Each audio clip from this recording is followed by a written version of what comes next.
आज का पहला पाठ नबी योएल का ग्रंथ अध्याय 2 पद संख्या 12 से 18। अपने वस्त्र फाड़ कर नहीं बल्कि हृदय से पश्चाताप करो। प्रभु यह कहता है, अब तुम लोग उपवास करो और रोते तथा शोक मनाते हुए पूरे हृदय से मेरे पास लौट आओ। अपने वस्त्र फाड़ कर नहीं बल्कि हृदय से पश्चाताप करो और अपने प्रभु ईश्वर के पास लौट जाओ, क्योंकि वह करुणामय, दयालु, अत्यंत सहनशील और दयासागर है और वह सहज ही द्रवित हो जाता है। क्या जाने वह द्रवित हो जाए और तुम्हें आशीर्वाद प्रदान करे। तब तुम लोग अपने प्रभु ईश्वर को बलि और तपन चढ़ाओगे। सियोन पर्वत पर तुरही बजाओ, उपवास घोषित करो, सभा की बैठक बुलाओ। जनता को इकट्ठा करो, बूढ़ों, बालकों और दूधमुहे बच्चों को भी बुला लो। दुल्हा और दुल्हन अपना कमरा छोड़कर चले आएं।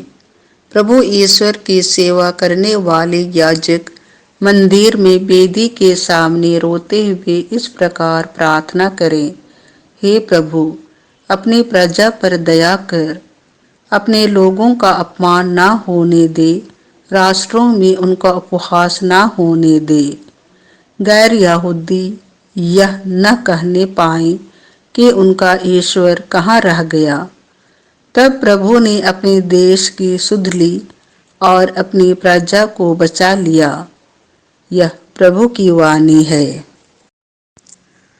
आज का दूसरा पाठ कुरिन्थियों के नाम संत पौलुस का दूसरा पत्र अध्याय 5 20-6-2। आप लोग ईश्वर से मेल कर ले, यही उपयुक्त समय है। हम मसीह के राजदूत हैं, मानो ईश्वर हमारे द्वारा आप लोगों से अनुरोध कर रहा हो। हम मसीह के नाम पर आप लोगों से यह विनती करते हैं कि आप लोग ईश्वर से मेल कर ले। मसीह का कोई भी पाप नहीं था, फिर भी ईश्वर ने हमारे कल्याण के लिए उन्हें पाप का भागी बना दिया, जिससे हम उनके द्वारा ईश्वर की पवित्रता के भागी बन सके। ईश्वर के सहयोगी होने के नाते हम आप लोगों से यह अनुरोध करते हैं कि ईश्वर की जो कृपा आपको मिली है उसे व्यर्थ ना होने दें, क्योंकि वह कहता है, मैंने उपयुक्त समय में तेरी सुनी है, मैंने कल्याण के दिन तेरी सुध ली है। और देखिए, अभी उपयुक्त समय है, अभी कल्याण का दिन है। यह प्रभु की वाणी है। संत मत्ती के अनुसार पवित्र सुसमाचार अध्याय 6 पद संख्या 1-6, 16-18। तुम्हारा पिता जो सब कुछ देखता है तुम्हें पुरस्कार देगा। यीशु ने अपने शिष्यों से कहा, सावधान रहो, लोगों का ध्यान आकर्षित करने के लिए अपने धर्म कार्यों का प्रदर्शन ना करो, नहीं तो तुम अपने स्वर्गीय पिता के पुरस्कार से वंचित रह जाओगे।